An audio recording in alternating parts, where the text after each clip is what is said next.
एक महिला काम मांगने के लिए एक बड़ी जमींदार के पास जाती है। जमींदार जैसे ही उसको देखता है, उसको देखकर कहता है कि वह काम पर तो तुम्हें रख लेगा, लेकिन बदले में उसे तुम्हें खुश करना है। महिला जमींदार की बात सुनती है और मुस्कुरा देती है और जमींदार के यहाँ काम पर लग जाती है।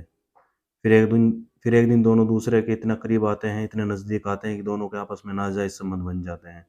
फिर एक कत्ल होता है और जब पुलिस घटना का खुलासा करती है तो सब हैरान थे, सब परेशान थे कि आखिर ऐसा कैसे हो सकता है। दोस्तों आदाब, नमस्कार, गुड इवनिंग। हमारे YouTube channel Imran true story में आपका स्वागत है। चैनल को सब्सक्राइब जरूर करें, वीडियो को लाइक करें। अगर आप अपनी कोई राय, कोई सुझाव हमें देना चाहते हैं तो कमेंट बॉक्स में जाकर अपनी राय, अपना सुझाव जरूर दें। अब आते हैं आज की कहानी पर, आज की सच्ची घटना पर।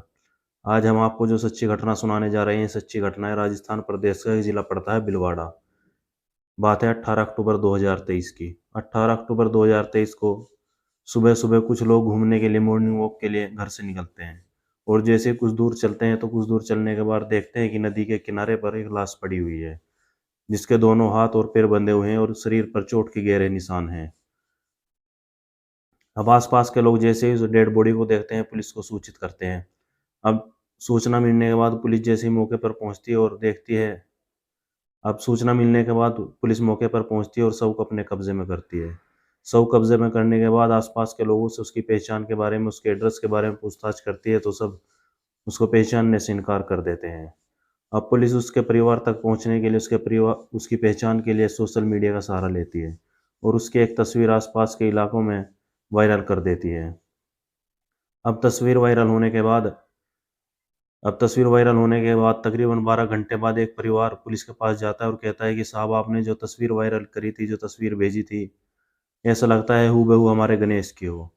पुलिस वाले उस परिवार को लेकर मोर्चरी में जाते हैं और जैसे ही परिवार उस लाश को देखता है तो फूट फूट कर रोने लगता है, क्योंकि वह लाश किसी और की नहीं बल्कि उसी परिवार के एक बेटे गणेश की होती है। अब पुलिस वाले उसकी लाश को उसके परिवार के हवाले कर देते हैं और उसके परिवार वाले उसका अंतिम संस्कार कर देते हैं। अब अंतिम संस्कार के बाद पुलिस अपनी तफ्तीश शुरू करती है, खोजबीन, जांच पड़ताल शुरू करती है तो पता चलता है कि मरने वाले की जो लास्ट लोकेशन होती है, गणेश की जो लास्ट लोकेशन होती है, उसके अपने घर की होती है। अब ये बात थोड़ी हैरान करने वाली थी, क्योंकि अक्सर जब किसी की हत्या होती है या किसी का मर्डर होता है तो या तो बाहर होता है, किसी सुनसान जगह पर होता है। अब पुलिस उसके घर जाती है, उसके परिवार से पूछताछ करती है तो उसका पता चलता है कि जिस दिन गणेश की हत्या हुई उस दिन उसके माता पिता और उसका भाई किसी काम के सिलसिले में घर से बाहर गए हुए थे। घर पर परिवार का सिर्फ एक सदस्य होता है, वो जो जो गणेश की भाभी होती है, जिसका नाम नूरती होता है। अब पुलिस जैसे ही नूरती से पूछताछ करती है तो पहले नूरती इधर उधर की बातें करती है, पुलिस को गुमराह करने की कोशिश करती है। लेकिन जब पुलिस कड़ी पूछताछ करती है और सख्ती सख्ती से पूछताछ करती है तो वह एक कहानी बताती है। नूरती बताती है कि आज से ठीक 5 महीने पहले वह एक बड़े जमींदार के पास काम मांगने के लिए गई थी, जिसका नाम धनराज होता है।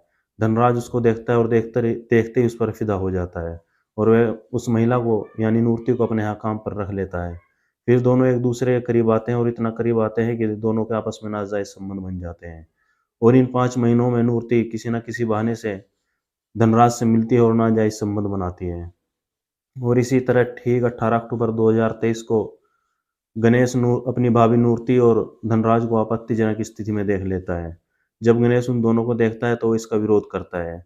जैसे ही गणेश उन दोनों का विरोध करता है तो उन दोनों को लगता है कि कहीं न कहीं समाज में उन दोनों की बदनामी होगी और बदनामी के डर से दोनों मिलकर गणेश के ऊपर हमला कर देते हैं और गणेश को इतना पीटते हैं, इतना मारते हैं कि गणेश की मौके पर ही मौत हो जाती है। अब गणेश की मौत होने के बाद में दोनों उसके हाथ बाँधते हैं, पैर बाँधते हैं और उसको ले जाकर नदी के किनारे फेंक आते हैं। अब जैसे ही पुलिस इस घटना का खुलासा करती है, जो जो भी इस घटना को सुनता है, सब तो सुनकर हैरान था, परेशान था। दोस्तों, इस घटना को सुनाने का मकसद किसी की भावनाओं को आहत करना नहीं, बल्कि आपको जागरूक करना है, ताकि आप भविष्य में होने वाली किसी भी अनहोनी को पहचान सकें और उससे बच सकें।